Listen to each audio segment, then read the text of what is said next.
రాష్ట్రంలో యూరియా కోసం రైతులు తీవ్ర ఇబ్బందులు ఎదుర్కొంటున్నారని మాజీ మంత్రి నిరంజన్ రెడ్డి తెలిపారు. స్వాతంత్ర దినోత్సవం రోజున కూడా యూరియా కోసం క్యూ లైన్లో నిల్చున్నారని పేర్కొన్నారు. సరిపడ యూరియా దొరక రైతులు దిక్కుతోచని స్థితిలో ఉన్నారని కూడా గుర్తు చేశారు. అయితే రైతుల పట్ల కాంగ్రెస్ పాలన శాపంగా మారిందని ఆయన మండిపడ్డారు.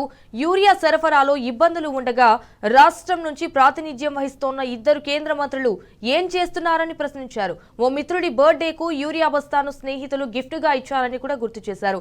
దీనిని బట్టి యూరియా కొరత ఏ విధంగా ఉందో అర్థం చేసుకోవచ్చని కూడా వివరించారు.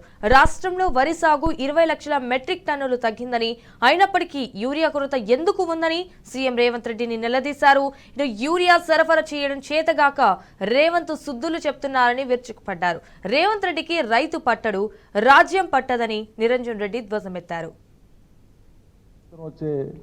వచ్చిన 79 ఏళ్ల తర్వాత ఆ దినోత్సవం జరుపుకుంటున్నటువంటి శుభ సందర్భంలో కూడా రాష్ట్ర వ్యాప్తంగా రైతులు జై కిసాన్లు నై యూరియా అని చెప్పి రోడ్ల మీదకి ఎక్కి చెప్పులు లైన్లలో పెట్టి పడరాని పాటలు పడుతున్నారు. ముసురులకు, వర్షాలకు గంటలు గంటలు రోజుల తరబడి ఒక యూరియా బస్తా కోసం. ఎంత దయనీయమైన పరిస్థితి అంటే ఆధార్ కార్డులు తీసుకొని రండి అని చెప్పి ఆధార్ కార్డులు కూడా తీసుకొని పోతే పెండ్లామూడు కలిపి ఒకటే బస్తా ఇచ్చి పంపిస్తున్నారు, మనిషికో బస్తా అని చెప్పి. మరి యూరియా అనేటువంటిది ప్రజలు తీసుకొని పోయి ఎక్కడో ఏదో ఇంకోలాగా వాడుకునే వస్తువు కాదు, మారకం చేసుకునే వస్తువు కాదు, ఇతరులకు అమ్మే వస్తువు కాదు, లేకుంటే బ్లాక్ మార్కెట్ చేసేది కాదు. కాంగ్రెస్ ప్రభుత్వాన్ని తెచ్చిపెట్టుకున్నందుకు ఈ రాష్ట్ర రైతాంగం మార్పు కోరి రుణమాఫీ 2 లక్షలు అవుతుందని చెప్పి ఆశపడ్డందుకో, 15,000 రైతు బంధు వస్తుందని ఆశపడ్డందుకో ఇవాళ వాళ్ళ ఆశ అడియాస అయిపోవడమే కాక కాంగ్రెస్ పాలన రైతుల పాలిట ఒక శాపంగా మారింది. ఈ రాష్ట్ర కాంగ్రెస్ పరిపాలన ఈ రాష్ట్ర రైతాంగానికి ఒక శాపంలాగా పరిణమించింది. దిక్కుతోచినటువంటి పరిస్థితి రైతాంగానికి. యూరియా కూడా చక్కగా సరఫరా చేయలేనటువంటి ఇంతగా చాతగానితనం ఎందుకో రాష్ట్ర ప్రభుత్వానికి అర్థం కావట్లేదు అసలు ప్రజలకు. రాష్ట్ర ప్రభుత్వం లేఖలు రాసి చేతులు దులుపుకుంటుంది, వాళ్ళు ప్రకటించి చేతులు దులుపుకుంటే వీళ్ళు లేఖలు రాసి చేతులు దులుపుకుంటున్నారు. మరి నడమ ఎక్కడ పోయినట్లు యూరియా? కేంద్రం ఇచ్చినా అంటుంది, రాష్ట్ర ప్రభుత్వం దగ్గర లేదంటుంది, సరఫరా లేదన్న సంగతి మన కళ్ళకు కనిపిస్తూ ఉంది. సరఫరా చేయలేకపోతున్నారు. మరి ఎడిపోయినట్లు? ఈ రాష్ట్ర ప్రభుత్వం ఏం చేస్తున్నట్లు? ఈ రాష్ట్రానికి వెళ్ళి ఎన్నికైనటువంటి కేంద్రంలో ఉండేటువంటి ప్రభుత్వానికి సంబంధించినటువంటి 8 మంది బీజేపీ ఎంపీలు, అందులో 2 మంత్రులు వీళ్ళేం చేస్తున్నట్లు? దేశంలో చాలా చాలా విషయాలు, గంభీరమైన విషయాలు మాట్లాడతారు మహానుభావులు వీళ్ళంతా, తెల్లారితే పొద్దుమొక్కితే. కానీ ఈ రాష్ట్రంలో ఉండేటువంటి 60% ప్రజలకు సంబంధించినటువంటి వ్యవసాయ అవసరాలలో ముఖ్యంగా పంటలు వేసినాక ఉపయోగించేటువంటి యూరియా సరఫరా కాకపోతే దాని మీద మాట్లాడడానికి నోరు లేదు, ముఖం లేదు. మరి ఒట్టిగానే రైతులపై అమాంతంగా పోయి రోడ్ల మీద పడిపోతుండ్రా? అన్నీ సక్రమంగా ఉండకపోయి రైతులు పడుతుండ్రా రోడ్ల మీద? ఎందుకు పడుతుండ్రు రైతులు? మిత్రుడి జన్మదినం కోసం యూరియా బస్తాను తీసుకొని పోయి బర్త్డే గిఫ్ట్ అని చెప్పి ఇచ్చినారు. సోషల్ మీడియాలో తిరుగుతుంది అది. గతంలో ఇట్లే ఢిల్లీ సర్కారు రాజ్యమేలేటువంటి టైంలో ఉల్లిగడ్డల సరఫరా చక్కగా లేక ఉల్లిగడ్డల మీద వచ్చినన్ని సెటైర్స్ బహుశా దీని మీద రాకుంటాయి. ఆఖరికి ఉల్లిగడ్డను తీసుకొని పోయి బర్త్డేకు హ్యాపీ బర్త్డే అని చెప్పి ఒక ఉల్లిగడ్డని ఇస్తే అదే గొప్ప వరం అనుకునేటువంటి స్థితి ఉంది. ఇక ఉల్లిగడ్డలు కూడా వేయలేని ఇంత దిక్కుమాల మార్కెటింగ్ ఉంది ఈ రాష్ట్ర ప్రభుత్వాన్ని అని చెప్పి ఆనాడు ఢిల్లీ ప్రభుత్వాన్ని ఉల్లిగడ్డ ఓడగొట్టింది. అప్పుడు జరిగిన ఎన్నికలలో ఉల్లిగడ్డనే ఆనాటి ఢిల్లీ ప్రభుత్వాన్ని ఓడగొట్టింది. వాళ్ళే అంగీకరించారు, ఓడిపోయిన వాళ్ళే. ఈరోజు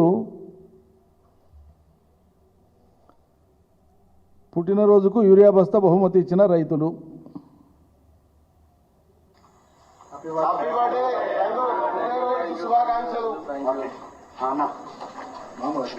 ఈరోజు మా మిత్రుడైనటువంటి మార్ కిషన్ రెడ్డి 50వ పుట్టినరోజు సందర్భంగా మేము రైతులమందరం ఇక్కడ ఉన్న దాదాపు అందరం రైతులమే, కాకపోతే యూరియా కొరత వల్ల ఇది ఒక గిఫ్ట్ ప్లస్ నిరసన విధంగా తెలియజేస్తూ ఈ యూరియాను ఒక బస్తా ఒకరికి ఒకే బస్తా ఇస్తారు కాబట్టి ఈ మార్ కిషన్ రెడ్డి అనే రైతుకు మేమందరం కలిపి ఒక యూరియా బస్తా బహుమతిగా ఇవ్వడం జరుగుతుంది. సిగ్గుపడాలి ఈ రాష్ట్ర సర్కార్. వరి 45,21,000 ఎకరాలలో సాగైంది.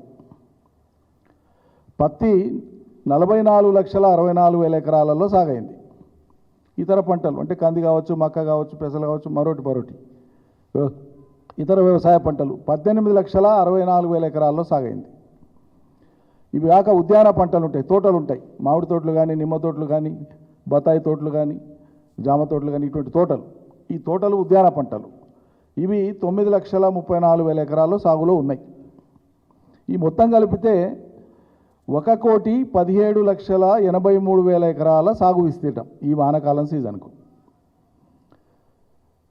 సరిగ్గా గత సంవత్సరం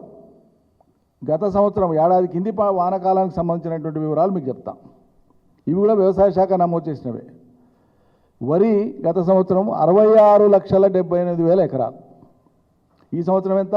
45,21,000 ఎకరాలు. అంటే సుమారు 22 లక్షల వ్యత్యాసం ఉంది. పోయిన సంవత్సరానికి ఈ సంవత్సరానికి 22 లక్షల ఎకరాల వరి సాగు విస్తీర్ణం తక్కువ ఉంది. 7 మీ చాతగానితనానికి, మీ నిర్వహణ వైఫల్యానికి రాష్ట్ర రైతులు మూల్యం చెల్లించాలనా? వాళ్ళు కష్టాలు పడాలనా? వాళ్ళని కష్టాలు పెట్టడానికినే మిమ్మల్ని ఎన్నుకున్నారా? ఈ సంవత్సరం వానాకాలానికి కూడా కేంద్ర ప్రభుత్వం ఇచ్చినటువంటి అలాట్మెంట్ 9,80,000 మెట్రిక్ టన్నుల యూరియాను అలాట్మెంట్ ఇచ్చింది ఈ రాష్ట్రానికి, తెలంగాణకు. అది ఏప్రిల్ టు ఆగస్ట్ లోపల కంప్లీట్గా డిస్ట్రిబ్యూట్ అయిపోవాలి. సెప్టెంబర్ మాసం కుషన్ పెట్టుకుంటారు కానీ సెప్టెంబర్ వరకు లాగరు. ఆగస్ట్ లోపలనే డ్రాయల్ అయిపోవాలి. అప్లికేషన్ కూడా అయిపోతుంది యూరియా. సెప్టెంబర్లో కొద్ది మాత్రమే ఉంటుంది. ఏప్రిల్ టు ఆగస్టు వరకు మొత్తం ఏప్రిల్ టు సెప్టెంబర్ వరకు ఇచ్చేటువంటిదేమో 9,80,000 మెట్రిక్ టన్నులు. కానీ ఆగస్టు వరకు రాష్ట్ర ప్రభుత్వం సరఫరా చేయవలసింది ఎంత? ఆగస్టు నెలాఖరు వరకు అంటే 8,30,000 మెట్రిక్ టన్నులు సరఫరా చేయాలి. మిగిలినటువంటిది సెప్టెంబర్ కోసం వాడుకుంటారు. ఆ లక్ష ఇటు అటు ఉండేది. కానీ ఈ రోజు వరకు ఆగస్టు వరకు ఈ రాష్ట్రంలో జరిగినటువంటి యూరియా సరఫరా ఎంత జరిగిందంటే 5,25,000 మెట్రిక్ టన్నులు మాత్రమే జరిగింది. అంటే 3 లక్షల మెట్రిక్ టన్నుల పైచీలకు యూరియా ఈ ఆగస్టు మాసం వరకే మైనస్ ఉంది. ఆఖరికి సోషల్ మీడియాలో రైతులు తమ మిత్ర బృందానికి మొత్తానికి కలిపి ఓ మిత్రుడి జన్మదినానికి వాళ్ళు ఇచ్చినటువంటి కానుకను కూడా మనం చూస్తున్నాం, యూరియా బస్తాను. ఇవన్నీ ప్రతిరోజు వచ్చేటువంటి పత్రికలు. ఇక ఈయనకే చేతగాక ముఖ్యమంత్రి గారేమో రైతుల్ని నిలువరించండి అంటాడు. ఏం చేస్తారండి? యూరియా తీసుకుపోయి వీళ్ళని దాచిపెట్టుకుంటారా రైతులు? యూరియా తీసుకుపోయి ఇంకేమైనా నమ్ముకునేది ఉందా? పొలాలకి వేయడం తప్ప వేరే దానికి పనికిరాదు అది. ఇంకే రకంగా కూడా యూరియాను వినియోగించడానికి అవకాశం లేదు సమాజంలో.